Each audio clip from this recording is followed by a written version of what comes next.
Vamos falar um pouquinho da paraxá de hoje. Uma paraxá que fala muito dessas questões do sacerdócio, porque a gente está lendo, né, dentro do livro Vaikra, que fala o livro de Levítico, e o livro de Levítico vai falar de toda a estrutura do templo e da tribo de Levi, né, daqueles que foram designados a cuidar desses processos espirituais, desses processos de receber os holocaustos, de todo esse sistema, né, de fazer, de ofertas, de receber ofertas, de como que vai ser feito, de como é que, né, que tipo de oferta é o quê, né, que tipo de animal vai para cada oferta, e toda essa organização é o que a gente vai ver dentro do livro de Levítico, tá? O que a gente pode trazer para nós nessa paraxá de hoje com relação ao livro de Levítico? Eu trouxe aqui alguns pontos que é importante a gente compreender, né? Porque nós precisamos observar o princípio que está por trás dessas atitudes. Nós precisamos aprender a olhar o fundamento que está por trás desses acontecimentos, tá? Quando a gente fala de fundamentos, de princípios, quando a gente fala de valores, esses são eternos, tá? Então não queira olhar para a Torá e achar que você tem que viver a Torá como as pessoas viviam há 3.000 anos atrás. Ah, mas para que eu consiga cumprir a Torá, eu vou ter que ter o carneirinho para fazer a oferta. Não. Porque ao longo do tempo, você precisa trazer o princípio e o fundamento para a sua realidade de hoje. Então, naquela época, o princípio, o fundamento foi adaptado àquela realidade. Se a gente acreditar, e tem muita gente que acredita nisso, tá, gente? Que se eu não tenho templo, eu não posso estar fazendo mais as minhas ofertas, então, como que eu vou fazer para expiar o meu pecado? Como que eu vou fazer para fazer um processo de elevação da minha alma? Acontece que os tempos mudam justamente porque o nosso processo de consciência das coisas muda, mas o fundamento não muda. O princípio não muda. E é por isso que nós honramos o princípio. Honrar o princípio é uma chave de prosperidade para a tua vida, para a minha vida, para a vida de todos nós. Eu honro o princípio. Então, como que eu pratico esse princípio hoje? Sempre é essa pergunta que você tem que se fazer, tá? Eu trouxe aqui para vocês uma reflexão. Primeiro eu quero falar de Nadab e Abihu, porque isso é uma coisa que as pessoas às vezes têm curiosidade, né, para saber, né? Porque o Eterno chama Arão, seus filhos, dá uma instrução, certo? Muito clara ali do que eles tinham que fazer. E aí Nadab e Abihu simplesmente pegam um incensário, preparam um incenso, tipo, nada a ver com a história. Naquele momento, o Eterno estava explicando uma coisa para eles. E Nadab e Abihu resolvem fazer outra coisa. Quando eles colocam fogo no incenso, o fogo os consome. E eles morrem. E o Eterno fala, né, que como eles fizeram um fogo estranho. Mas o que é isso de fogo estranho? Eles simplesmente resolveram fazer algo diferente da cabeça deles, que não era uma instrução do Eterno. Isso era o fogo estranho. Isso é chamado do fogo estranho. Então, o Eterno estava dando para eles uma instrução, para o pai deles e para eles ali, né, para todos os filhos de Arão. E Nadab e Abiú simplesmente, tipo, fizeram o que deu na telha. Ah, mas vamos fazer isso aqui, né? E eles foram consumidos e faleceram, porque eles eram sacerdotes, eles eram descendentes do sumo sacerdote, que era Arão, né? Cohen Hagadol. E quando nós temos a responsabilidade de mostrar a glória do Eterno. Gente, eu quero dizer uma coisa muito séria para vocês. Para você que está aqui me assistindo agora, ao vivo, nessa transmissão. Para você que vai assistir depois, né? Para quem vai assistir depois esse vídeo, esse serviço ou essa prédica. Tudo, absolutamente tudo, é para a honra e para a glória do nome do Criador. Tudo. Tudo é para o bem maior. Não é para satisfazer as tuas entranhas, né? Como se diz. Não é para satisfazer o teu ego. Não é para satisfazer as tuas vontades. E quando eu falo satisfazer as tuas vontades, é as vontades do ego mesmo. Ah, mas eu só quero fazer tal coisa por causa disso, por causa daquilo. Ah, porque eu acho bonitinho, não sei o quê. Você realmente está colocando a tua vida a serviço de um bem maior? Já parou para pensar nisso? Ou você está simplesmente perturbado nos seus dias de como que você consegue ou não fazer as coisas que você quer, que você acha que realmente é importante? Porque Nadab e Abiú, naquele momento, eles acharam isso. Eles simplesmente estavam ali, imagina, eu fico tentando imaginar essa cena de todo mundo ali, Moshe praticamente traduzindo, né, o que Deus estava falando, como um porta-voz de Deus ali. Arão, os filhos, e aí, do nada, Nadab e Abiú pega um censário e fala, nada a ver com a história. Porque eles estavam fazendo o que dava na telha deles. Cuidado com isso. Por isso que autoconhecimento é tão importante, sabe, gente? E autoconhecimento é techuvá. Se você que está chegando aqui hoje não sabe o que é essa tal de techuvá, techuvá é um caminho de retorno. Techuvá é um conceito dentro do judaísmo de que a nossa alma retorna para o Criador, para a sua própria essência de ser, imagem e semelhança do Criador. Gente, está escrito lá em Gênesis. Que parte você não está entendendo? Que parte dessa história você está com dificuldade de compreender de que você é imagem e semelhança do Criador? Imagem é igual, imagem. É como se eu olho para um espelho, eu estou vendo a minha imagem e essa imagem é a idêntica. Igual àquilo que de fato é. Semelhança. Semelhança não é idêntico. É semelhante, é parecido. E isso é o meu corpo físico. É esse corpo criado pelo Criador, assim como toda a criação foi feita por Ele. Então nós somos semelhantes porque compartilhamos essa semelhança com os outros seres humanos e com a criação inteira, com o universo inteiro. E a ciência já provou isso.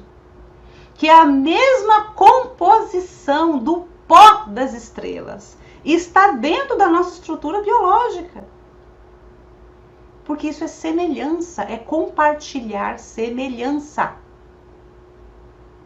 Que parte você tem dificuldade de entender?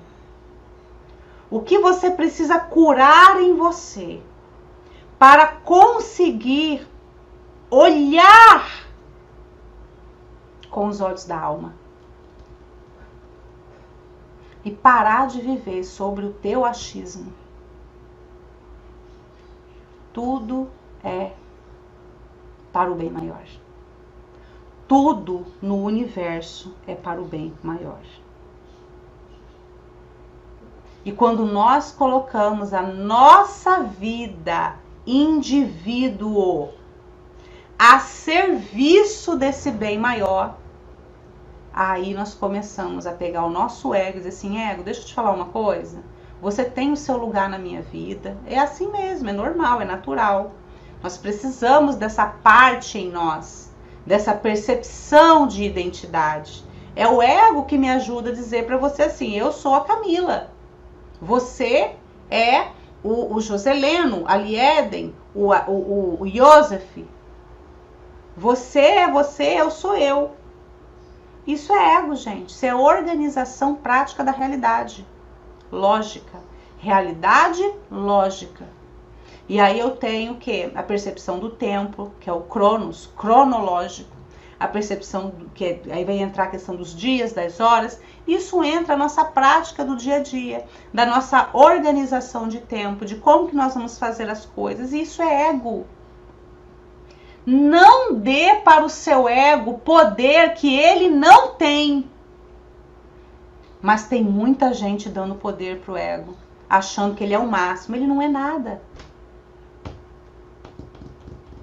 O ego é um software de organização prática, tipo uma agenda virtual, alguma coisa nesse sentido, tá?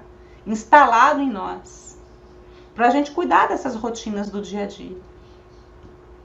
Mas a nossa alma, o nosso propósito, que é quem tem que mandar nessa história toda, é a imagem do Criador, é a essência divina. E a nossa alma tem total facilidade de entender, de compreender, de perceber, sentir, realizar, fazer tudo para o bem maior. E no bem maior não tem meu nem teu, tem nosso. É o nosso bem maior. E sim, às vezes nós sacrificamos algumas vontades pelo bem maior. O que é melhor para minha família? O que é melhor para o contexto em que eu estou aqui? O que é melhor para o universo? Para o planeta. E quando eu começo a pensar as coisas em termos de bem maior, eu me coloco à disposição dessa sabedoria que é muito maior do que eu, e que é claro que eu não vou conseguir compreendê-la na minha totalidade, tá? Nessa, saber de todos os mistérios do universo, não vai. Mas você confia, porque isso é um ato de confiar no Criador. Criador, eu estou aqui para servir. Me orienta, me guia conforme o teu desejo, conforme o desejo daquilo que eu sei que o Senhor tem para todo mundo. Quando você se disponibiliza para fazer essa vontade, que está acima da tua própria vontade, eu vou te garantir uma coisa. Você não vai ficar no prejuízo. Porque no dia que tu entender de coração isso, você se une à vontade suprema do Criador de tudo que é. E Ele é a mais pura essência do amor. É como se você se tornasse de verdade um agente de Deus no planeta Terra. E todos aqueles que se colocam a essa disposição nunca, jamais serão prejudicados. Porque se tu se coloca nesse posicionamento, se você entende essa mecânica, você começa a plantar na tua vida tanta coisa boa que não tem como tu colher coisa ruim. Não tem como. Nadab e Abihu não entendiam isso. E eles tinham, no seu próprio legado de vida, de descendência ali, eles tinham que dar esse passo a mais para confiar no Criador. E eles vão lá e vão fazer o que eles querem. E eles pagaram um alto preço com a própria vida. Porque quando a gente não se conecta a esse propósito maior, gente, a gente paga uma conta muito alta. E às vezes tu tá pagando uma conta muito alta porque você tá querendo ir por um caminho que é o que você acha que você quer fazer. É o que tu acha que é o melhor. Porque você já fez todas as contas matemáticas na sua cabeça de que sim, é daquele jeito, tem que ser daquele jeito, porque eu tenho que ter o controle. Você já parou para perguntar para Deus qual é o caminho que tu tem que caminhar? Mostra-me a verdade. Não tem oração mais poderosa que ela, mas eu vou te contar uma coisa, tem que ter coragem para fazer. Tem que ter coragem para fazer. Os covardes nunca vão fazer essa oração. Você quer realmente entender qual é o teu propósito, qual é o teu caminho, e você começar a sentir que algo dentro de você mudou, eu vou te contar como é que faz. Você vai se colocar diante do Criador, você vai botar a mão no seu coração, sinceramente. Só faz isso se você tiver coragem e se você aguentar a resposta. Porque quem pergunta tem que aguentar a resposta. Senhor, eu me apresento a Ti do jeito que eu estou. Porque nós nos apresentamos a Deus do jeito que a gente está. Não queira se apresentar a Deus perfeito, porque você não é. E aí eu quero entrar no segundo ponto que eu separei para falar com vocês hoje.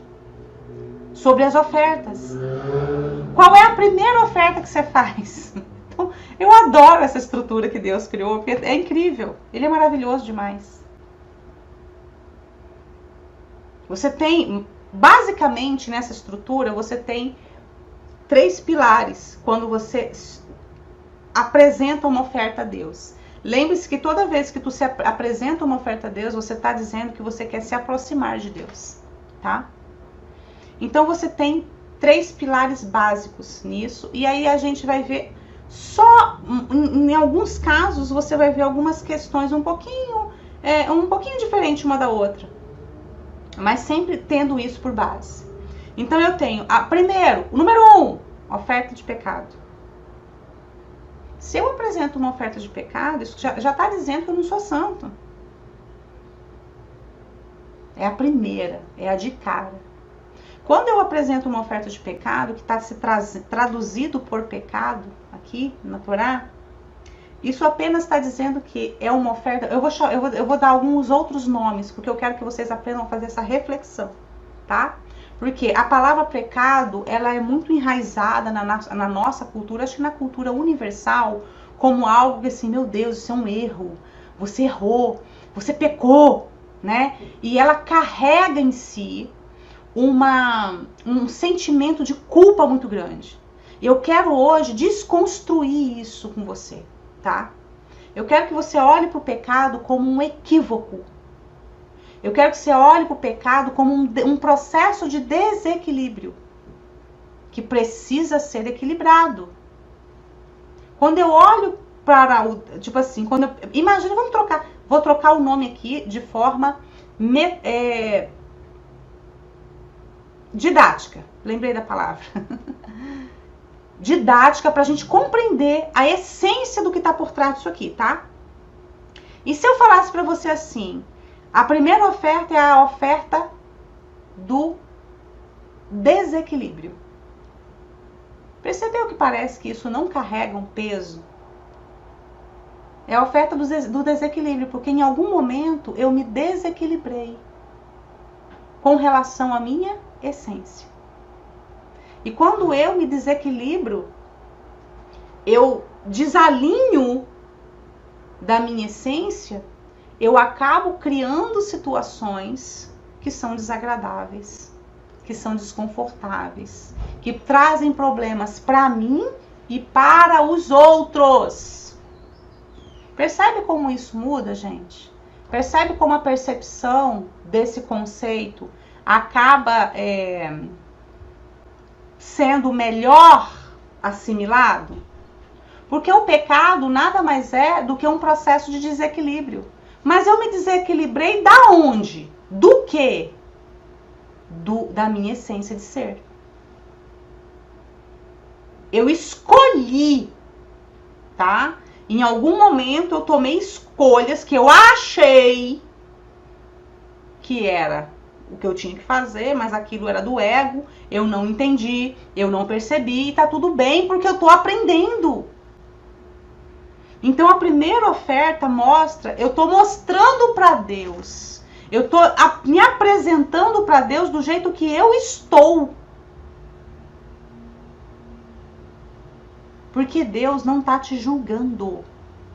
Ele já sabe que você desequilibrou ali, vai ter que apertar um parafuso. Vai ter que arrumar. Sabe o que Deus quer saber? Se você aprendeu. Você aprendeu, meu filho? Tá entendendo agora? Você aprendeu que você tem que se equilibrar? Que isso aqui você vai ter que trabalhar um pouquinho mais? É com isso que Deus está querendo saber, se você aprendeu. Mas você se coloca uma carga de culpa. E quanto mais culpa, mais desequilíbrio. Nós nos apresentamos a Deus do jeito que a gente tá. Nós apresentamos as nossas mãos a Deus do jeito que elas são. Nós apresentamos a Deus do jeito que a gente vê.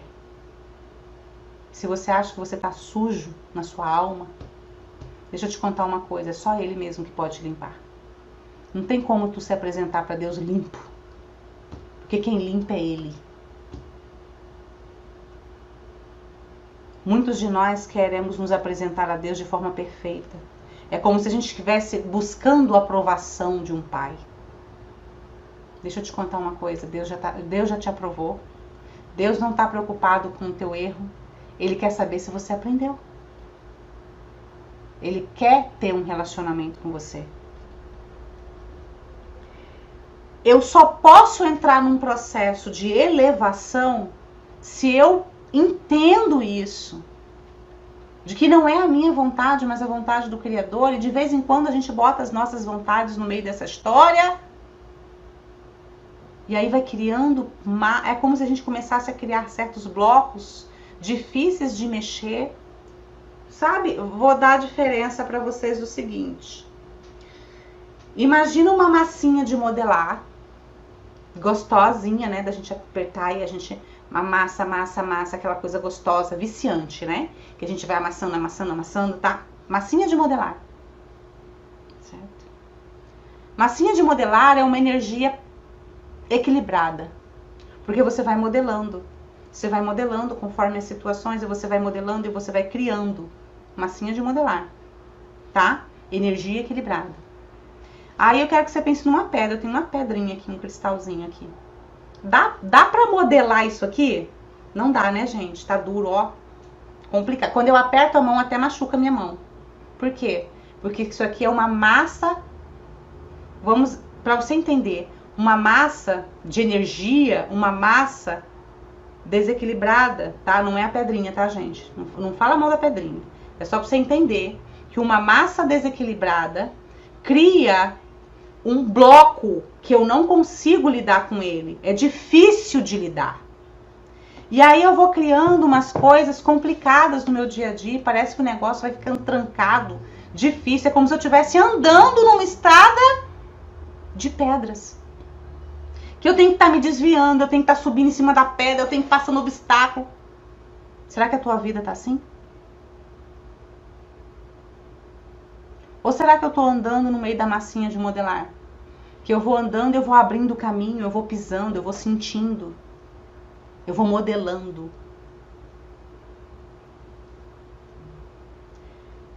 Para que eu consiga passar para o processo, o segundo passo, que é de elevação, eu preciso reconhecer o meu primeiro passo. Eu preciso me apresentar a Deus do jeito que eu estou. No íntimo do meu coração, porque você não vai conseguir esconder nada de Deus. Fique em paz com isso, você não vai dar conta, você não vai conseguir. Mas se você não consegue esconder nada de Deus, nem eu, nem você, nem ninguém, não tem nada mais libertador quando nós nos apresentamos a Deus em oração e dizemos: Senhor, eu acho que eu não estou conseguindo lidar com a vida. Eu não estou conseguindo resolver as coisas que eu gostaria de resolver. A impressão que eu tenho é que o tempo está passando e eu não estou conseguindo resolver as coisas, sabe? Sabe aquele papo franco? Deus ama esse bate-papo. Eu sei que o Senhor está comigo, eu realmente sei disso, mas às vezes eu ainda me sinto sozinho. Deus ama esse bate-papo, porque esse é o bate-papo do coração. E quando você se apresenta para Ele, entendendo esse princípio, honrando esse princípio, e você diz: eu não sei o que fazer, papai. Ou do jeito que você chama, né? Eu realmente me sinto, às vezes, num labirinto que eu tô com vontade de sentar no chão desse labirinto aqui e ver se aparece um anjo para me ajudar aí, a sair. Sabe esse bate-papo sincero? Às vezes é só isso que precisa para a nossa vida mudar. Porque o Senhor é Deus que sempre escuta as nossas orações. Deus não sacaneia ninguém e Deus é bom o tempo todo. E quando você se apresenta a Ele, automaticamente você já entra nesse segundo processo de elevação, porque a tua alma se eleva acima do teu ego. E quando você consegue fazer isso através de se apresentar a Deus com um coração sincero, você entra no terceiro estágio, que é de fazer as pazes. Oferta de pazes. Fazer as pazes com a tua alma. Fazer as pazes com Deus. Tem muita gente precisando fazer as pazes consigo mesmo. Tem muita gente precisando fazer as pazes com Deus. Se apresentar a Ele de mãos vazias, no sentido de se esvaziar na presença dEle.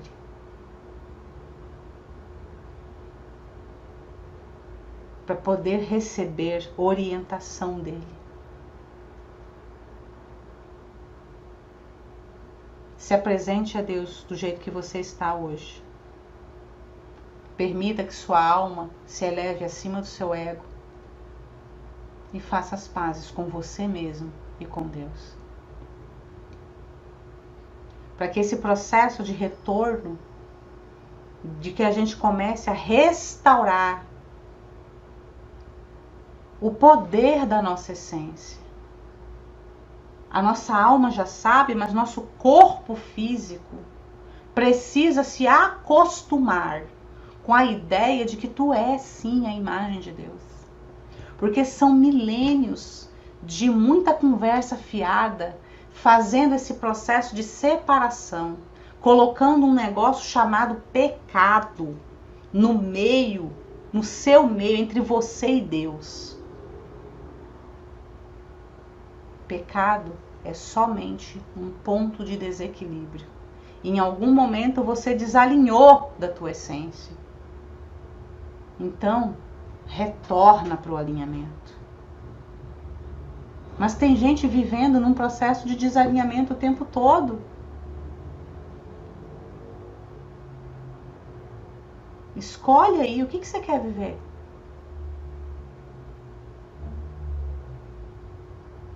O que você quer viver?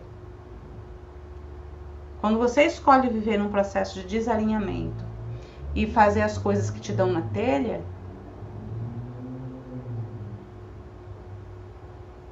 e você se desconecta de você mesmo, você sempre vai encontrar prejuízos no seu caminho.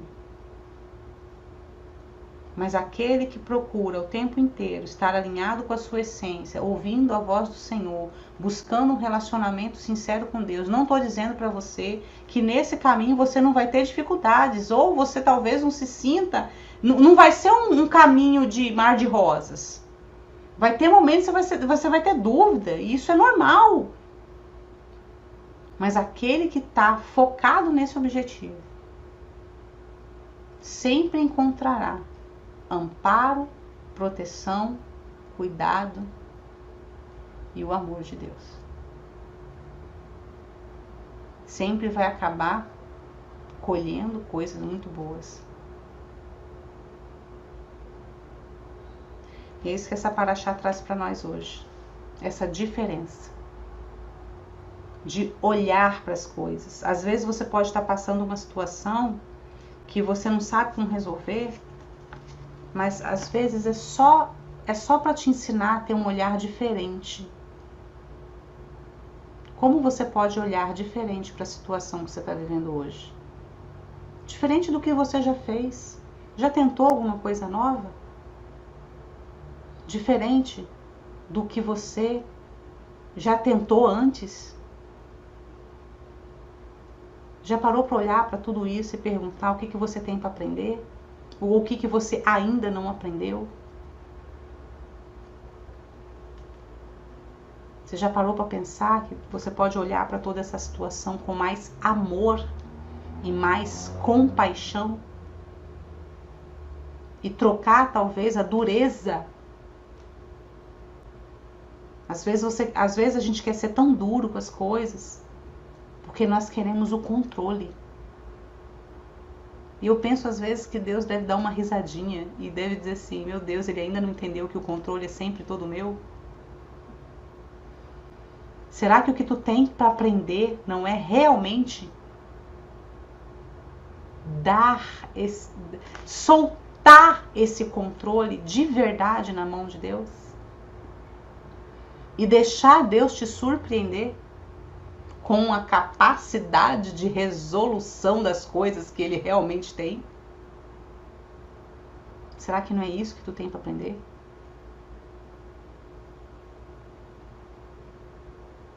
Essas são perguntas muito poderosas que nós precisamos criar o hábito de fazer para nós. Toda vez que eu faço uma pergunta para mim mesmo, eu começo a quebrar determinados ciclos automáticos que durante a minha própria vida, ou até mesmo aprendido da minha família, eu acabei criando e vivendo. Então faça perguntas para você, com um processo de reflexão, dizer: será que essa é a vida que eu tenho que ter? Será que não podia ser melhor? Como eu posso fazer a minha vida melhor? Senhor, como eu posso aprender algo com essa situação? Como eu posso ser um ser humano melhor? Como eu posso servir hoje? Criador, como eu posso ser melhor hoje do que eu fui ontem? Como eu posso olhar para o mundo hoje com um olhar mais amoroso? Como eu posso ter mais compaixão de mim mesma e do outro? Ao invés de olhar e ver defeito em tudo e problema em tudo, respira fundo e pergunta o que o amor faria. E a oração é você se apresentar a Deus e dizer para Ele: Senhor, mostra a minha verdade. Nada mais do que a verdade. Nada além do que a verdade. A verdade do seu coração. Então apresente alguma situação ao Senhor. Apresente sua vida para Ele. Ou algo que você às vezes não está sabendo lidar. Ou que você está fazendo de conta que você não está vendo. Porque talvez você não quer lidar com isso. Respire fundo e diga para Ele: mostra-me a verdade. Nada mais do que a verdade, nada além do que a verdade do seu coração para o meu. De forma clara, para que eu entenda o que realmente eu tenho que aprender aqui, ou o que eu tenho que fazer aqui. Se você tiver coragem, faça isso. Mas eu quero te dar um conselho. Faça mesmo sem coragem, mas faça. Porque nada é mais recompensador do que viver a verdade do coração de Deus. E é isso que eu queria dizer para vocês hoje. Eu espero e desejo que eu possa ter sido uma contribuição na sua vida hoje. E nós vamos dar continuidade ao nosso serviço na página 223. Adoremos ao Eterno, louvamos a Ti, que expande o céu e cria a terra. Tua glória se manifesta no céu e a Tua grandeza pelo mundo. Tu és nosso Elohim, nós não temos outro. E nós inclinamos a nossa cabeça em reverência a Ti, ó Eterno, fonte da vida. Aleinu lechamer ladon hakol atet gedulá yotzer bereshit. Vanachnu korim, mishtahavinu mudim, lifnei meler malchei hamlachim, hakadosh baruch hu. Página 229. Itkadal veitkadash meirabá. Belmad verahihute velir marhute. Vechayachonu veyomechonu vechayedechol beit Israel. Bagalau fisman kariven ruamé. Yeshmir abal mevarah leolam leomei almayá. Varah veshtabah vetpah vetromam vetnaseh. Vetadav vetalev vetalav shemekudishah berichu. Lelam mikol behatah vesharatat shbehatah venemehatah damiram belmah veruamé. Yeshlam arabá min shemayá vechaim aleinu velkol Israel veru amém. Oseh shalom bin romav uyaseh shalom aleinu velkol Israel veru amém. Você que está chegando aqui e ainda não é um membro da Brit Braha Brasil, eu te convido a se tornar um membro dessa instituição que tem por missão ensinar o judaísmo de uma forma acessível, tanto para judeus quanto para não judeus. Então, se você deseja aprender o judaísmo de uma forma séria, com base, com conteúdo de verdade, eu te convido a se tornar um membro, a visitar o nosso site britbrahabrasil.org. Se escreve Brit Brachá, tá? Então, deve estar aqui no descritivo desse vídeo também, britbraha.org. Você pode estar acessando também os nossos canais no Instagram e vem se tornar um membro, vem aprender de verdade o judaísmo, praticar a Torá de coração, sem um viés religioso, vamos dizer assim, né? Judaísmo é um estilo de vida, judaísmo é um estilo de vida do povo judeu. A Torá é o nosso manual de ensinamento e a gente está aqui para fazer ela brilhar no nosso caminho. A todos os membros, muito obrigado pela presença de vocês, pela contribuição de vocês, que se não fosse isso, a gente não poderia estar, a gente não ia ter como estar aqui, né, nesse canal, com todos os nossos serviços, com tudo que a gente oferece para os membros, estudos. Isso não poderia estar acontecendo. Então, muito obrigado de coração e que cada um de vocês possa ser cada vez mais abençoado.